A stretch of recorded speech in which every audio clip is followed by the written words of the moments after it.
Every time you interact with an AI, whether you're asking it to write an email, generate a cool image, or just settle a debate with a friend, there's a hidden cost. And it's an environmental cost that's growing like crazy, being paid for with one of our planet's most precious resources, fresh water. So, what does that cost actually look like in the real world? So, let's really break it down. When you ask an AI to do something, what's the actual physical price tag for that request? The answer might surprise you, not because it's some huge number, but because it seems so, well, small. For just one single question, the answer is about 1/5 of a teaspoon of water. Yeah, that's it. It sounds like nothing, right?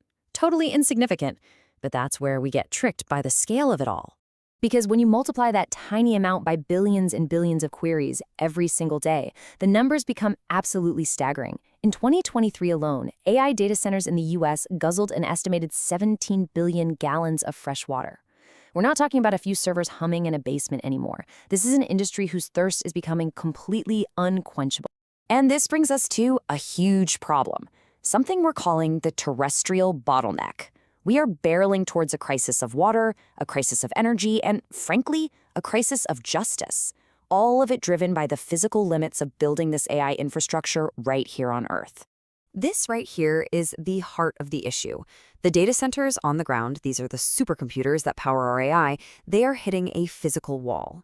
The demand for AI is shooting through the roof, but our planet's resources, they're finite. And it really boils down to this threefold crisis. First, there's the massive water consumption.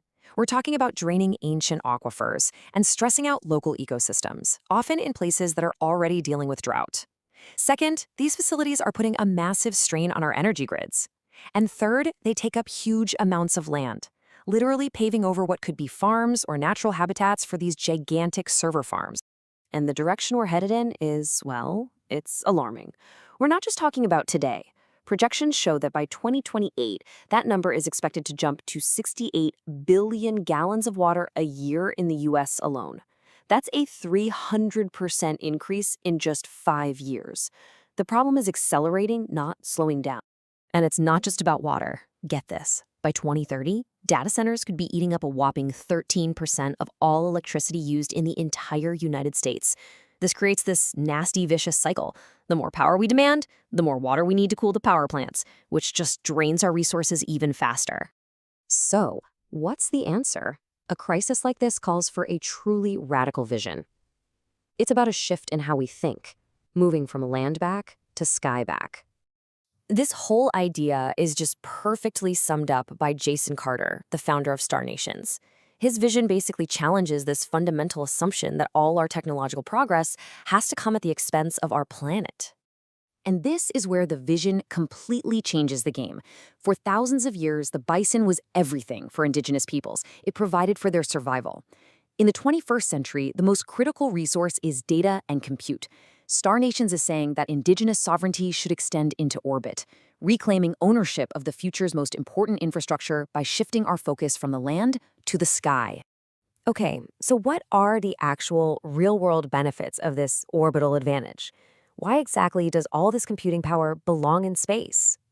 The logic behind it is actually incredibly simple and elegant. A data center on Earth needs water, grid power, and land. An orbital data center? It just needs sunlight. And look, this isn't science fiction. Back in November 2025, the StarCloud prototype launched and proved that modern AI hardware can absolutely operate in space. It hit what's called a Technology Readiness Level 9. That's the highest certification you can get. This orbital model gives us 3 huge advantages. First up, infinite cooling. The vacuum of space is a natural, perfect heat sink. It sits at a freezing cold -270 degrees Celsius. All the waste heat from the computer processors just radiates away into the void. This completely 100% eliminates the need for water. Second, you get green power, 24/7. In orbit, solar panels are just bathed in constant, unfiltered sunlight. This gives them a steady, super dense source of renewable energy without having to worry about clouds or nighttime, which is a huge problem for solar farms here on Earth. And finally, zero land use. It's just common sense. By moving all this infrastructure off the planet, we preserve Earth's precious land for what it's actually meant for: life, agriculture, ecosystems. It has quite literally zero footprint on Earth. But, this vision isn't just about clever engineering. It's about a fundamentally different way of looking at things. It's about creating an ethical operating system for AI, one that's built on this incredible principle of data as kin. It all comes down to a major philosophical shift. The way things are now, data is treated like oil. It's a resource you extract, you refine, and you sell. The Star Nation's vision treats data as kin, like a living relative that deserves respect, consent, and careful stewardship for the long term. And that philosophy isn't just talk, it's hardwired right into the way Star Nations is governed. At its very core is data as kin, which is put into practice through established First Nations principles. It's all overseen by an Indigenous majority board, a community advisory council made up of elders, and, this is key, a data sovereignty officer who has executive veto power over any unethical use of data. So what does this ethical approach get you in the real world? Well, it provides a huge, practical benefit. By operating under Indigenous sovereign jurisdiction, data that's stored and processed in the Star Nations network is legally and physically shielded from foreign surveillance laws. It basically creates a digital Fort Knox. So all of this brings us to the path forward. We are standing at a crossroads right now, and we're faced with a very clear choice between two very different worlds. The choice couldn't be more stark. On one hand, there's the terrestrial path. We just keep doing what we're doing, extracting finite resources, which guarantees we're going to have deeper water and energy crises. Or we can choose the orbital path, move this infrastructure to space, protect Earth's resources, and actually build a technological future that's sustainable. And this really leads to the ultimate question, one that's rooted in the Indigenous seven-generation principle. That principle asks us to think about whether the choices we make today will create a world that can sustain our descendants 7 generations from now. Are they going to inherit a planet with depleted aquifers or a living, breathing one? Look, the choice between these two futures isn't some far-off concept. It's being made right now.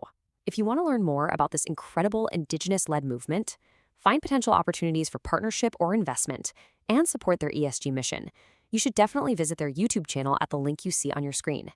And for any direct inquiries, you can reach out to Jay Carter at bearstandingtall.com. Thanks so much for watching.